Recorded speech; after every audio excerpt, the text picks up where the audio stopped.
Fala pessoal, beleza? Mais uma vez aqui no nosso Teleus Podcast, mais um dia para a gente ser edificado na nossa masculinidade, na nossa formação como homens. E eu quero te agradecer aí pela sua audiência, pedir que você, se você puder, se inscrever no canal, compartilhar esse vídeo com outras pessoas, curtir, comentar. Isso é muito importante para o nosso crescimento aqui dentro da plataforma do YouTube, né? Hoje a gente está aqui com um amigo, né, um irmão, um homem de Deus, pastor Eduardo Moura. Pastor Eduardo Moura se converteu em 88, já tem uma jornada grande aí pela frente.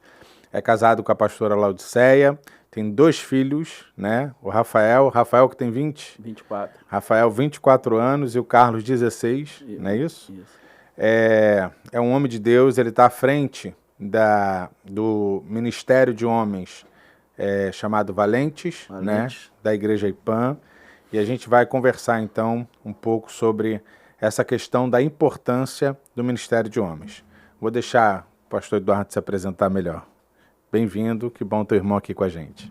É um prazer, pastor Jean, alegria poder estar aqui, falar um pouco dessa questão da masculinidade que para a gente é muito relevante, principalmente para esse tempo que a gente está vivendo. Como o senhor falou, a gente já milita no Evangelho já há 35 anos. 35 anos. Desde o final da adolescência, entrando na juventude. Se converteu com quantos anos? Me converti com 16 para 17 anos. Casei aos 24, estou casado há 28 anos 27 anos com a mesma mulher, graças a Deus. Que bom. Tenho 2 filhos abençoadíssimos. No nosso tempo isso é um milagre, né? E já estão envolvidos também na casa de Deus. O mais velho já está envolvido com o ministério na igreja, trabalhando com juventude. O mais novo já está também envolvido nos adolescentes. E a gente tem aí, nesses últimos 4 anos, trabalhado com os homens na IPAM, com os valentes, a RU, que é o nosso grito lá. Legal. Nós temos um grito de guerra. E tentando efetivar uma cultura, resgatar uma cultura dada pelo Senhor lá na origem, no Éden, e que ao longo desse tempo ela foi um pouco sendo deixada de lado, sendo perdida, mas que bom que Deus está levantando também o Teleios, e eu creio que a gente vai ver dentro de alguns pouquíssimos anos muitos bons frutos de todo esse investimento no Ministério de Homens, nas igrejas de um modo geral. Amém. A gente sabe da importância, né, dos ministérios na igreja acontecendo, a importância do Ministério de Homens, mas como o pastor falou, hoje esse ministério é de suma importância, né, sobretudo aqui no Brasil, toda a questão política que a gente está vivendo, essa questão da desconstrução da masculinidade, né, desconstrução essa ausência de paternidade. Então a gente tem visto assim uma responsabilidade muito grande mesmo dessa questão da pastoral, né? Da gente estar pastoreando homens e tentando fazer um trabalho. Minha esposa costuma dizer que no passado, o Ministério de Homens, né, ela usa essa analogia para outras coisas, mas eu trago para a questão do Ministério de Homens. No passado, era fazer bolo. Você pegava uma farinha de trigo, pegava os ovos e fazia um bolo ali. Hoje, o Ministério de Homens, os ovos caíram no chão, a farinha de trigo está toda esparramada, a gente tem que ir lá juntar tudo, fazer um processo todo de reconstrução, né, no nosso caso, de desconstrução de uma mentalidade diabólica, né? E a gente tentar, então, trabalhar isso na mente dos homens. Como é que o irmão vê essa questão da importância do Ministério de Homens na igreja? Como é que tem sido sua experiência lá com os valentes? Bem, a gente, graças a Deus, está numa comunidade que a liderança decidiu investir no Ministério de Homens, né? Isso, para mim, é um ponto fundamental, de dar liberdade, total liberdade para o trabalho. O pastor Emerson investe muito tempo nisso. tempo e recurso, dedicação também, de presença, ele está sempre que ele pode, com todo o processo de agenda, ele está sempre presente com a gente. E a gente olha a questão do ministério masculino como, de fato, o resgate de algo que vem sendo perdido ao longo do Éden. Né? Não custa nada a gente lembrar, a gente está imergido numa cultura matriarcal, onde a figura masculina... Ainda que lá fora diga que não, que mas não. A gente está extremamente matriarcal, numa cultura extremamente matriarcal. A religião, né, a principal religião nossa, ou do nosso país que se formou ao longo desses anos, tem uma característica matriarcal. A gente não tem, entre aspas, um padroeiro, né? É uma padroeira. A figura do homem, ou ela não aparece quando se refere a José, ou ela é diminuta quando coloca o Cristo no meio do braço de uma mulher. Né? Então, isso tudo vem mexendo e vem distorcendo uma cultura que é bíblica, que é a questão do homem trazido para o governo. Então, o que a gente tem tentado resgatar é essa cultura do governo, do sacerdócio, de que o homem foi chamado de fato para promover a segurança, os valores, a proteção, o amparo e, principalmente, trazer a presença de Deus para dentro da sua casa. Porque quando a gente entende o papel verdadeiro do homem dentro de casa, que é trazer o governo, e quando a gente fala de governo, a gente fala de submissão. Todo homem está submisso a alguém, a um cabeça que é Cristo. Então, quando ele se submete a esse cabeça, e ele traz esse cabeça para dentro de casa, a gente vai ver o reflexo disso na igreja, na sociedade, nos lugares de trabalho, nos ambientes sociais. Então, nosso objetivo, nosso propósito é, de fato, trazer um resgate dessa cultura de governo do homem sobre a sua casa, sobre a sua família, e que vai permear todo o ambiente da igreja. É interessante que eu compartilho muito isso com os homens, né? A gente hoje tem uma crise muito grande com Efésios 5, né? Porque as mulheres não querem se submeter, os homens não querem morrer. Então, então a gente tem uma crise muito grande. E justamente por causa desse avanço da questão do feminismo, essa questão da palavra submissão é um choque dentro da igreja, né? A gente brinca muito com isso, mas há uma palavra muito séria por trás disso. E a submissão da mulher fala muito da nossa postura como homem. Porque quando a gente olha para o Éden, Deus cria Adão, dá uma missão para Adão e cria Eva para se submeter a essa missão. Então, submissão, ela está debaixo de uma missão, né? Então, é o que o apóstolo Paulo fala, né? Deus é o cabeça de Cristo, Cristo é o cabeça do homem e o homem é o cabeça da mulher. Então, a mulher está submissa a um homem submisso, não a um homem autoritário. É verdade. Né? Então, faz toda a diferença. Eu acho que eu já até compartilhei isso aqui. Me atrai muito a história de Abraão, quando Abraão chega em casa e fala: Sara, arruma as coisas que a gente está indo embora. A gente está indo embora para onde? Não sei. Estamos indo embora, né? Mas por que a gente vai? Porque Deus falou. Então Sara arruma as coisas e vai. Por quê? Porque não era um homem autoritário dizendo: tô querendo fazer isso, vamos embora. Não, era um homem dizendo: cara, tô submisso. Né? Tô submisso a uma vontade. Tô sob a ordem de alguém. Tô sob a ordem de alguém. O direcionamento de alguém. Então, eu acho que faz toda a diferença se nós, homens, temos essa crise. Pelo menos é uma reclamação dos homens, né?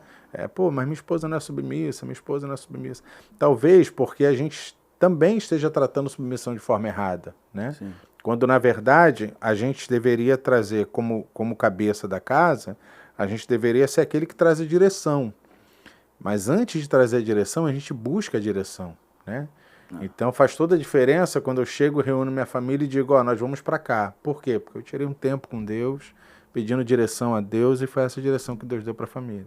E a esposa, poxa, então tá bom, né? É por aí. Não é alguém autoritário, Sim, né, dando ordem, sim. é um homem submisso. Eu acho que a gente estava conversando em off aqui, tem tudo a ver com essa questão de convocar os homens para uma vida de oração, né? Sim.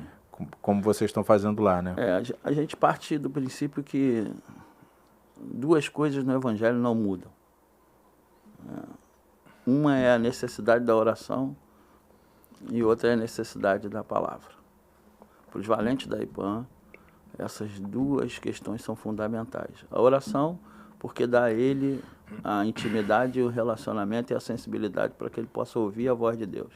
E a palavra dá a direção, o entendimento da palavra. Quanto mais você estuda a palavra, quanto mais você aprende da palavra, quanto mais você ora, mais sensível é a voz e mais conhecedor do direcionamento você se faz. Então, se você não cultivar esses valores, essas referências, e o homem precisa disso, porque foi essa a missão que Deus deu ao homem. Ele olhou, viu que não era bom que o homem estivesse só, né, por conta da questão da relação, e ele disse, eu vou criar uma mulher para um propósito. E a responsabilidade, porque quando Deus visitava alguém no virar do dia, primariamente essa visita aconteceu ao homem. Uhum. Então a responsabilidade primária de buscar a Deus e trazer a presença de Deus para o jardim, que é a sua casa, é do homem. Uhum. De buscar o conhecimento de Deus é do homem. Então, quando o homem tem esse entendimento, consequentemente, a mulher percebe o significado dessa missão. Uhum. E aí ela vai querer não só estar debaixo dessa missão, mas ela também vai ser uma cooperadora para que essa missão ela aconteça primeiro dentro de casa e depois essa missão passa para fora da casa. E aí, pelas portas da igreja, pelas portas do trabalho, porque os filhos serão a referência de uma missão que Perfeito. eles estão compreendendo dentro de casa. Perfeito. Tem um pastor que eu gosto muito e eu tenho um curso, né, para homens, que eu falo sobre a feminilização do homem, a secularização do homem e a infantilização do homem. E eu uso uma palavra desse pastor, que ele fala sobre essa questão da infantilização do homem, que ele diz, toda mulher santa que lê Efésios 5 e diz que a mulher tem que ser submissa, toda mulher que quer agradar a Deus, ela vai dizer, cara, se essa é a vontade de Deus, eu quero ser submissa, né? E eu entendi que eu tenho que estar auxiliando o meu esposo na missão que Deus deu a ele. Então eu quero.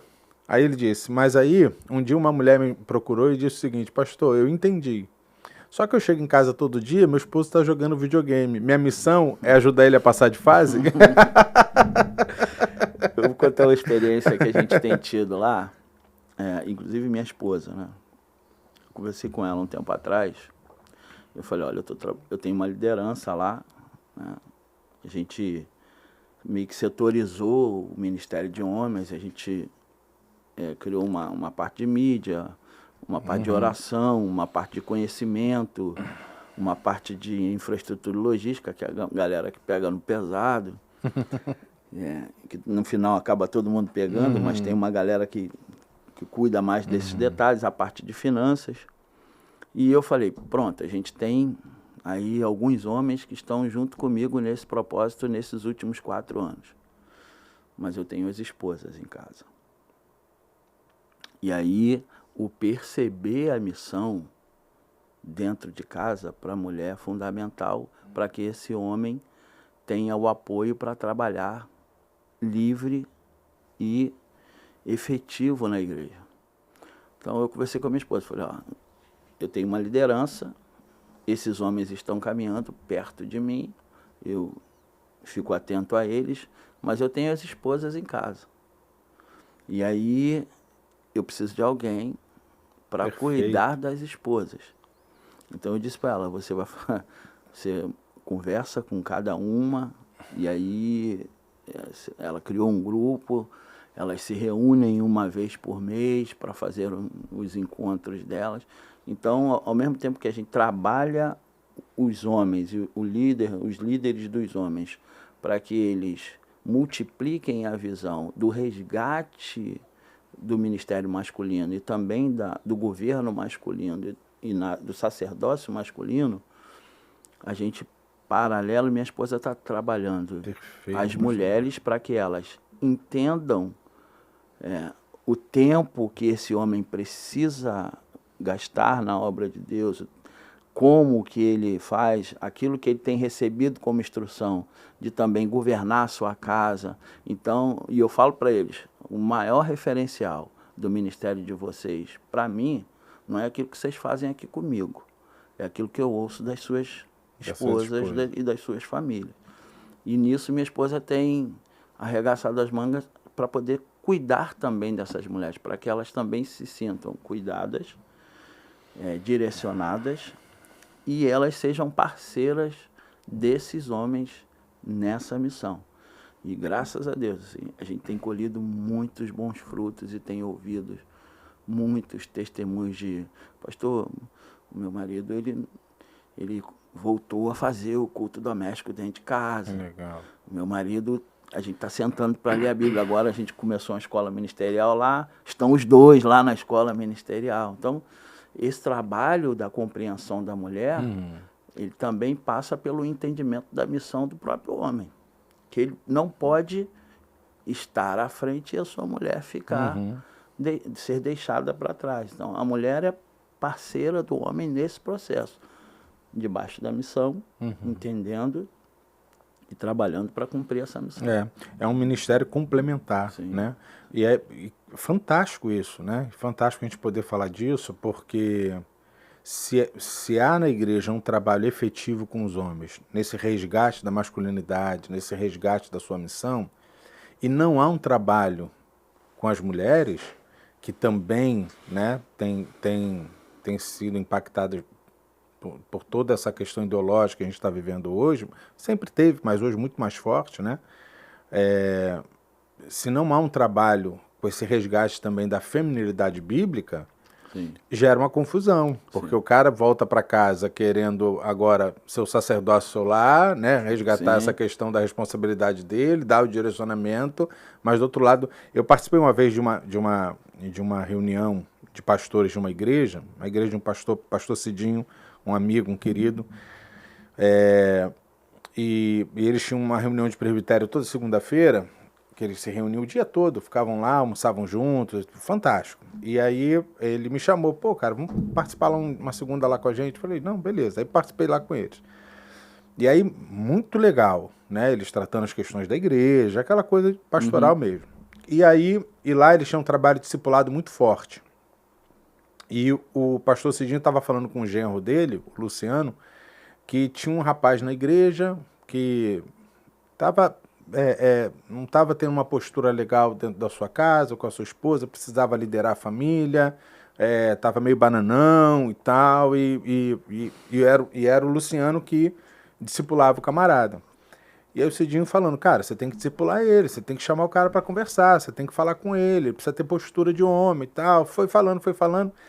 E eu lá ouvindo, e veio um casal da nossa igreja na minha cabeça, que uma vez eu reuni os homens, a gente viu uma pregação do Paul Washer, e o Paul Washer arrebentando com os homens, né? E depois no final a gente conversou sobre a mensagem e tal, e esse irmão me procurou e falou, pastor, cara, eu quero liderar minha casa, mas se eu liderar minha casa, isso vai trazer conflito lá para minha casa, porque se eu confrontar minha esposa e ela precisa ser confrontada em algumas falhas, se eu for confrontar minha esposa, cara, a gente vai ter briga e ela vai levar as coisas nas últimas consequências.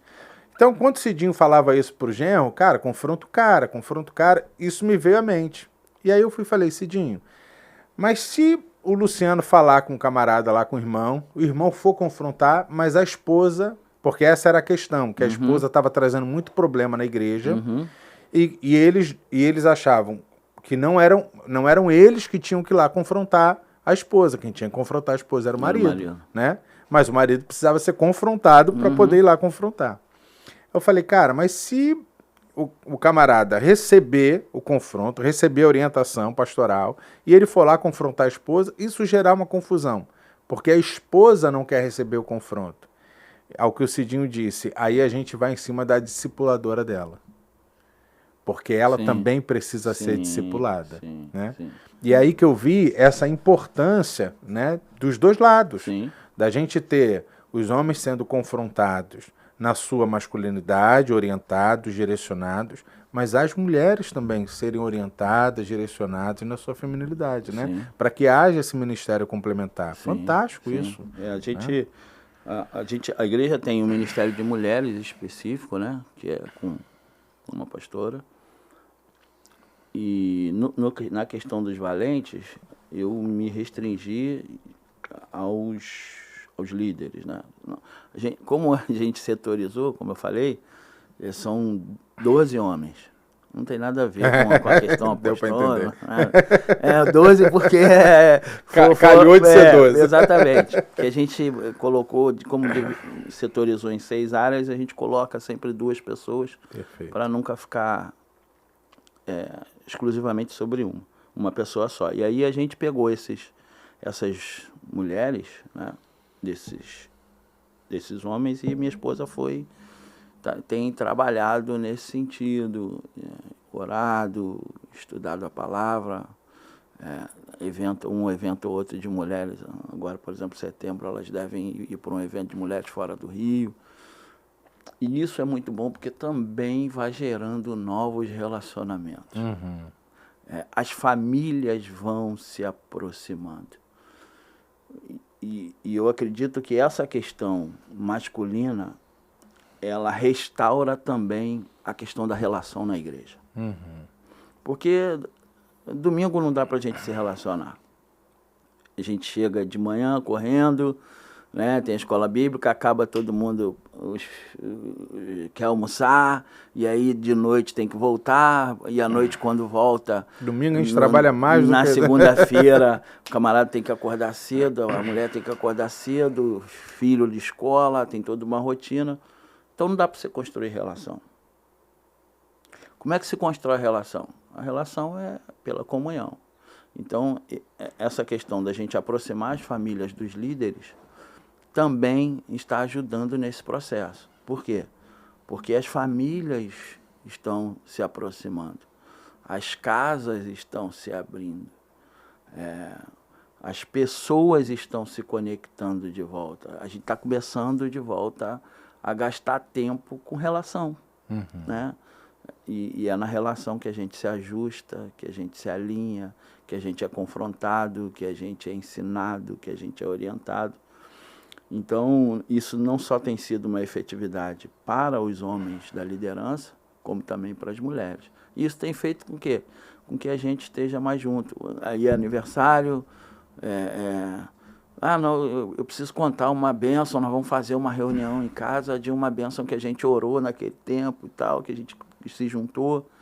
Então, isso tem também trazido uma proximidade dessas pessoas. E isso, de alguma forma, vai replicando para a igreja. Que aí um vê, poxa, eu vi que você fez assim, né? Não, aquilo ali foi para a liderança e tal. Não, mas quando fizer assim outro e puder abrir, a gente vai. Então, isso também tem envolvido. E aí, gente, assim, não tem como a gente fugir daquilo que é o padrão do Evangelho. O padrão do Evangelho é a relação. Perfeito. Cristo veio para estabelecer a relação. Perfeito. Se relacionar uns com os outros, e é isso que é. Então, o resgate do sacerdócio masculino, que até hoje eu vim com a blusa... legal. Homens de joelho, famílias de pé, resgatando o sacerdócio. Que legal, ele cara. passa por isso. Quando a família está de pé, ela consegue servir melhor, ela consegue se relacionar melhor com outras famílias, ela consegue trazer pessoas, porque ela entende que o Evangelho não é só para ela.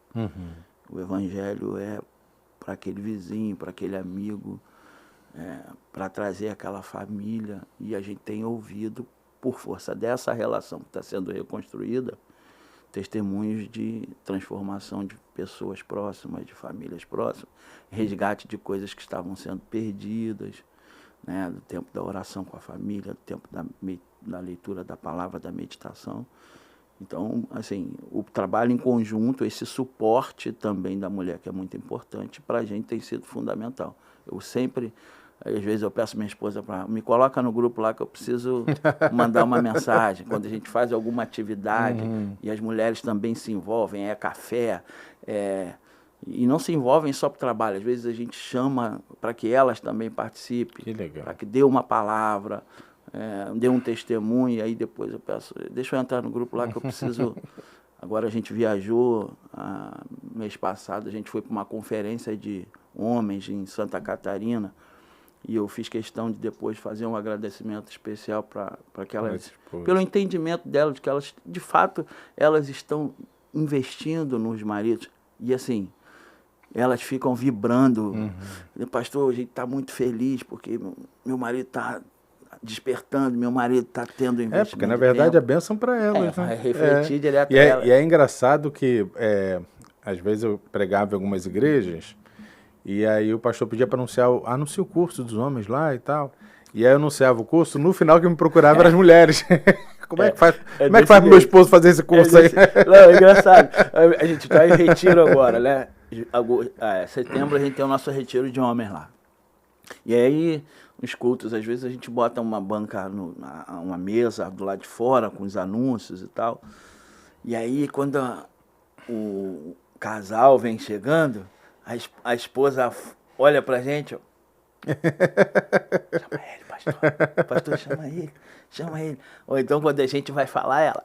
Isso, pastor, porque elas, de fato, percebem que investindo em tempo, em relação, em proximidade, em palavra, em oração, a família vai ser abençoada. Ela vai ser a mais beneficiada. A família vai ser diretamente impactada e principalmente a mulher que vai ter um outro homem. E graças a Deus, assim, para a glória de Deus, pelo trabalho que vem sendo construído ao longo desses 4 anos, algumas palavras que a gente tem ouvido pastor, a gente tem um novo homem dentro de casa.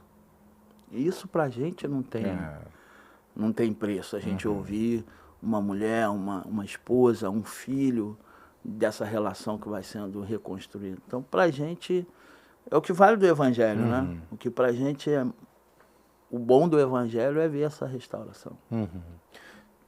Pastor Eduardo, você estava falando dessa questão da relação, né? Do relacionamento. A gente estava falando aqui em off sobre essa importância, né? A gente vê naquele filme Corajosos, tem, né? Eles falam dessa questão dos homens juntos. Até no final, um pisa na bola lá, ele é confrontado pelo grupo, né?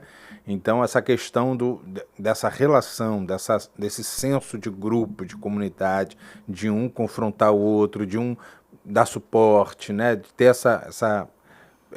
esse convívio mesmo, de irmãos essa mesmo, mutualidade, né? mesmo. Né? Eu tive uma experiência, né, num dos nossos núcleos de homens, que, para mim, assim, uma das experiências fantásticas que a gente teve. A gente tinha um irmão relativamente jovem, né, mas já casado, eu fiz o casamento deles, e ele lutando contra a pornografia. E a gente não sabia, ninguém sabia. Como a gente estava falando aqui, né, a ideia dessa relação é criar esse ambiente, né, para que a gente tenha mesmo um ambiente de confissão, de cura, né, essas coisas. Mas, como a gente estava falando, nem sempre vai ser assim de uma hora para outra, requer uma relação, né, uma caminhada junto. Então, tá os homens ali, lá num dos nossos núcleos, a gente tem o princípio de que o que acontece em Vegas fica em Vegas, né? Então, o que é falado ali, justamente, é um princípio, é um pilar nosso, justamente para gerar essa confiança de alguém quando quiser, não é nada imposto, quando quiser abrir o coração e tratar algumas questões, a gente poder tratar. E aí ele não falou nada, mas a gente estava lendo um livro, na época, tem uma revistinha, é um livro da editora Fiel, que é Desintoxicação Sexual, muito bom. E a gente estava estudando junto esse livro, né, Desintoxicação Sexual. E aí teve um capítulo lá falando sobre a questão da pornografia. E eu acho que, cara, todos os homens, né, tem essa questão da pornografia, sobretudo hoje, que é tudo muito fácil, né? Muito essa questão da sexualidade. E aí passou, a gente tratou essa questão, passou. Na semana seguinte, e esse irmão já tinha uma caminhada na igreja e tal. Na semana seguinte, ele decidiu abrir o coração lá com a gente. E ele falou, cara, muitos anos, desde a minha adolescência, pornografia, e eu lutando contra isso. Quando me converti, comecei a lutar contra isso, e isso era muito acusador, né? Sim, porque eu vou pro culto, né? Tal, adoro, chego em casa, pum, pornografia. Aí aquela coisa, igreja não é para você, sabe, você não consegue ser santo como todo mundo é, aquela questão da culpa. E ele lutando contra isso. Naquele dia ele recebeu a palavra, por isso eu falo com os homens, cara, independente da sua luta, permanece. Sim. Né? Permanece, é uma luta. Cada um tem sua luta, a gente está num processo de construção. Sim. A gente tinha uma blusa que, na nossa blusa tinha escrito assim, desculpe o transtorno, estamos em obra. Sendo construídos, hoje estamos em obra, né? Então, assim, a gente está num processo de construção, cada um com a sua luta, um numa área, outro na área, e por isso o ministério é tão importante, porque a gente auxilia uns aos outros. Bem, esse irmão foi para casa, depois de um encontro desse que a gente tratou a questão da pornografia, ele foi para casa e ele falou que ele tinha canal aberto de pornografia em casa e tal, e ele decidiu, cara, vou bloquear isso. Não quero mais, vou bloquear isso. E aí começa interessante a história, porque ele fala que ele foi tentar bloquear, tinha que botar a senha. Aí ele, pô, cara, não posso saber a senha. E aí ele fala que fecha o olho, assim, vai lá no controle, bota qualquer senha. Aí quando ele olha, tá lá, confirme sua senha. Ele, pô, pra confirmar eu tenho que saber a senha, né? E aí ele entrou nesse conflito. E aí o que ele fez? É aí que eu acho o Ministério de Homens fantástico. E aí o que ele fez? Ele ligou pro irmão. Ele não tinha coragem de abrir, porque a gente, homem, a gente tem muita dificuldade de falar da nossa sexualidade, desses nossos enfrentamentos. Tá todo mundo enfrentando, a gente tem, né, vergonha de falar, tem crise para falar.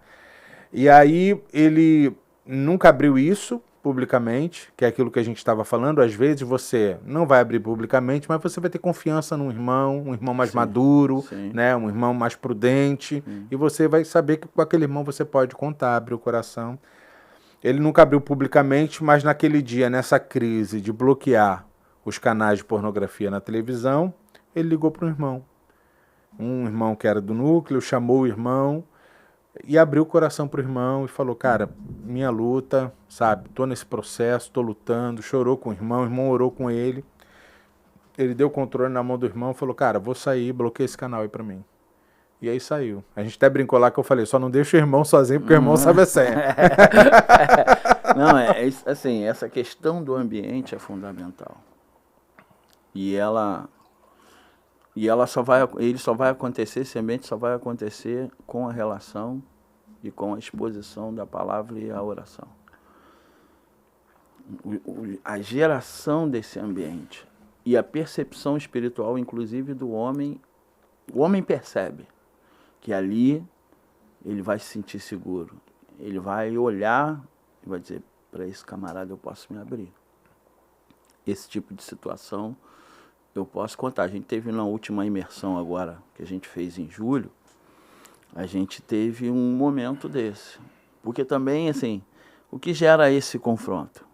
A exposição à palavra. A palavra. E aí a gente falando um pouquinho sobre, a gente teve uma imersão sobre homilética e hermenêutica lá, e a gente pegou alguns textos bíblicos para fazer a tal da exegese. E aí, quando a gente começou a expor, e a gente usou o texto de Efésios, a gente usou o texto dos impedimentos da oração, né? Por que suas orações não são respondidas, e a gente usou a passagem da relação com a esposa. Se você não trata bem sua esposa, não adianta, não é que sua oração não vai subir, não. É como se Deus vai virar as costas para você e tampar a tua vida. A Bíblia diz, ele usa o termo impedir. E aí a gente começou a fazer essa exposição da palavra. E aí começa a salpicar pipocar um testemunho, salpica um daqui, outro daqui, e daqui a pouco aquele mover espiritual que gerou. E aí um levanta e diz, pastor, eu preciso confessar isso, aconteceu isso, eu tenho tido dificuldade nisso.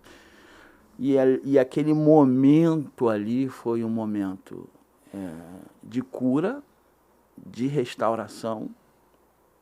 E aí é o que a gente fala. O que a gente ouviu aqui vai permanecer. Porque a gente precisa continuar criando um ambiente onde os homens se sintam desconfortáveis. Não adianta que o homem vai se sentir confortável, porque é uma resistência natural, mas onde ele sinta a segurança de que ao abrir a vida aqui, ele não vai ter a vida dele exposta no dia seguinte no meio da igreja. Então, a criação desse ambiente vem pela relação, pela oração e pela exposição da palavra. Que aí eles vão se sentir próximos, seguros. É o gastar tempo. É o que Jesus falou. Você tem que caminhar a segunda milha. Você tem que exceder.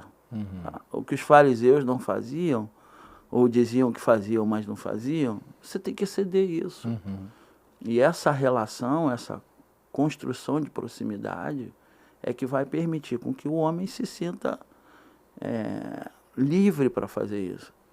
E importante para quem lidera.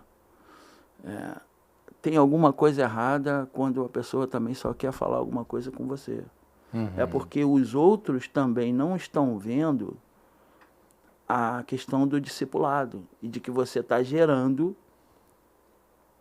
homens, discípulos, segundo Jesus.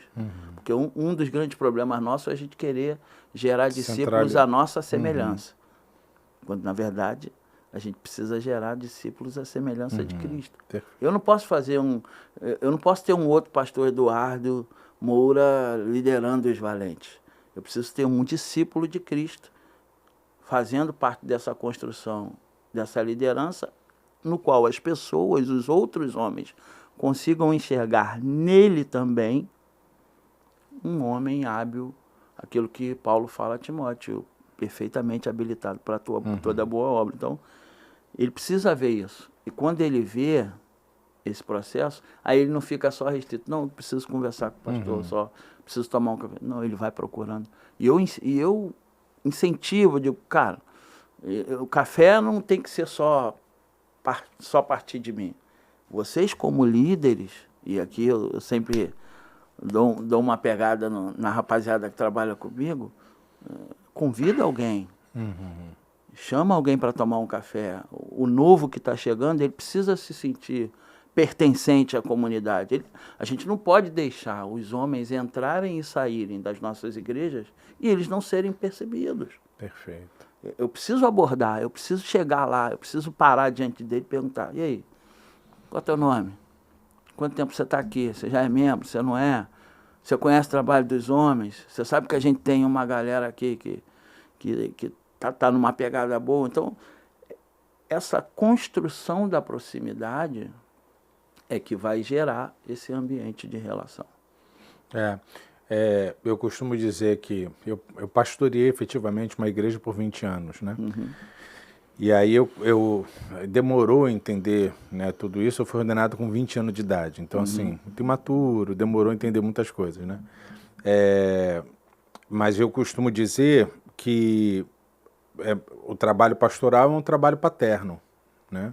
E a gente sabe que o trabalho foi bem feito quando a gente se tornou desnecessário. É verdade. Né? É igual o filho.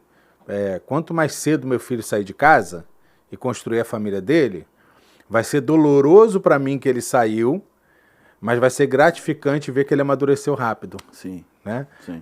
Um filho de 50 anos dentro de casa tem algum problema aconteceu no caminho. Tem né? alguma coisa E é isso, homens que estão com a gente caminhando há anos e né, na mesma infantilidade, imaturidade, sugando só, e o cara não entrega, o cara não serve, o cara não, né, não se doa, alguma coisa aconteceu de errado no processo. Sim. Né? Que tem a ver com essa questão da formação que o pastor está falando.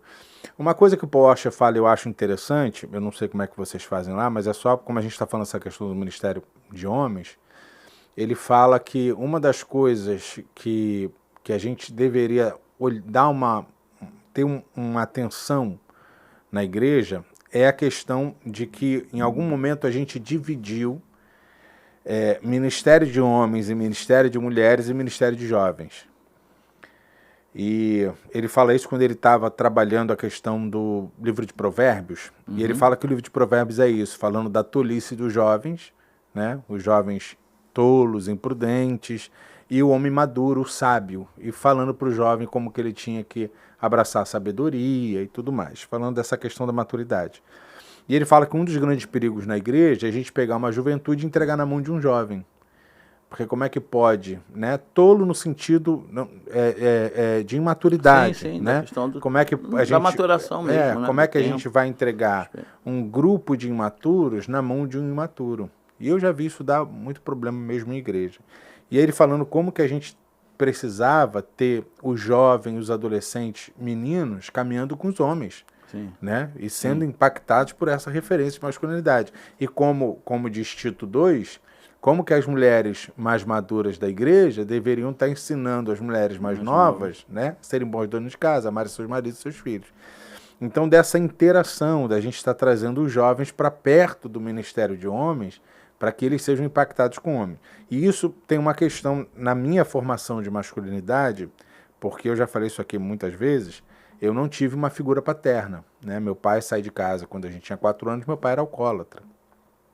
E sai de casa e ainda convive, mora no mesmo bairro, mas eu chegava, ver meu pai caído no chão, tinha que ir lá pegar meu pai, essas coisas. Então não tive uma referência masculina na minha formação, na minha adolescência. Eu vou ter essa referência na igreja. Sim. Com um líder de jovem que me impactou muito, né, que não era jovem, era um homem já casado, com seus filhos, e né, assume a liderança dos jovens. Eu fui muito impactado, o tadinho do Edinho sofreu muito comigo, teve muita paciência, né? E assim, eu fui, se eu não me engano, né, eu fui o jovem que mais deu problema pro Edinho, e o jovem que estava todo dia na casa dele, recebendo confronto, apanhando, e quando o Edinho sai da liderança, eu assumo. E não é eu assumo porque tem uma votação na igreja, e os jovens votam para que eu assumisse. E isso é fantástico, porque né, eu fui o jovem que ele mais confrontou. Sim. Então, assim, eu tive 2 grandes referências masculinas na igreja, que é o Edinho, né, que foi o meu líder de jovem, e o pastor da igreja, que vem a ser meu sogro hoje, né, que até hoje é a minha referência de masculinidade, é a figura paterna que eu tenho, é meu sogro. Então, dessa importância, né, de que às vezes os homens, a gente também está tão voltado para, e tem que ser isso mesmo, voltado para a nossa família, para a construção dos nossos filhos, mas sem perceber que a gente também tem influência nessa garotada na igreja, e que muitas vezes essa garotada está olhando para a gente, né, e vendo na gente uma referência que ele não tem em casa. Sem dúvida, né? Sem dúvida. A gente lá, como a gente tem o nosso grito de guerra lá, né? O pessoal arrumou. E a gente vê isso, de um modo geral, a figura da referência que se criou com os valentes da IPAM, na igreja, né? E aí, hoje o que a gente tem lá? A gente faz imersão, por exemplo. Nas nossas imersões tinham adolescentes. Na última imersão agora, a gente tem jovens, né? Alguns jovens que estão participando com a gente, que também vão, um já casado, né? Um jovem, bem jovem mesmo, casado recente, mas que está ali, né? Então, essa percepção do ministério da referência do Ministério de Homens, ela vai também ajudando a fazer esses elos e a transição. Por quê? Porque o camarada que está lá nos jovens, ele casa, e na minha época o Ministério de Jovens chegava, o camarada casava, ele obrigatoriamente tinha que sair do Ministério da Juventude, salvo se ele fosse líder da juventude. Hoje a gente não tem mais essa questão, né? Em algumas igrejas a gente pode até ter, mas de um modo geral hoje a gente não tem. E aí a gente também criou um hiato. Por quê? Porque o jovem ele não quer deixar de ser... Ele acha que ele vindo para o Ministério de Homens e a mulher a menina indo para o Ministério de Mulheres, ela deixa de ser jovem. Ela deixa de ser jovem. Então, essa construção, essa reconexão, ela passa muito pela atividade desses ministérios em tentar, de alguma forma, integrar e conectar esses jovens. Você faz a gente fez um jantar para casais lá, a gente foi atrás de jovens, a gente pegou o líder dos jovens e disse assim, cara, a gente tem que conectar os jovens casados e trazer para dentro desse jantar. Então você vai trabalhar lá com a rapaziada da juventude, conferência que se tem na igreja, jovem, homens, a gente procura apoiar. A gente teve agora recente uma conferência lá na igreja e a gente tem homens dando esse suporte. O que eu falo lá na igreja? O homem é a força de trabalho da igreja. A igreja precisa olhar o homem e perceber que ele é o suporte, ele é a sustentação. E os jovens vão percebendo isso e eles vão fazendo a mesma coisa, porque nada melhor do que o exemplo. A gente pode falar, a gente pode dizer muitas coisas, a gente pode florear nas palavras, mas o que as pessoas vão olhar são os exemplos. Perfeito. Ele vai querer chegar lá, se você marca um horário, ele vai querer te ver lá. Se você tem uma programação em que envolve basicamente a juventude, de que forma você pode contribuir? Você vai ter um retiro, de que forma você pode incentivar os homens a investirem nesses jovens, abençoando, pagando uma inscrição, se colocando à disposição para o serviço. Então, essa reconexão, ela vai passar também pelo entendimento do próprio homem em fazer essa questão acontecer. Né? Perfeito. Pastor Eduardo, hoje eu estou começando um quadro aqui no podcast, que é os nossos homens de barro, os nossos heróis, né? A gente tem o Superman, que é o homem de aço, perfeito, não falha, né? Mas, tá sempre no lugar certo, na hora certa. Mas nós temos aqueles que foram referências para nós, são homens de barro, né? Tiveram suas falhas, suas imperfeições, mas foram nossa referência.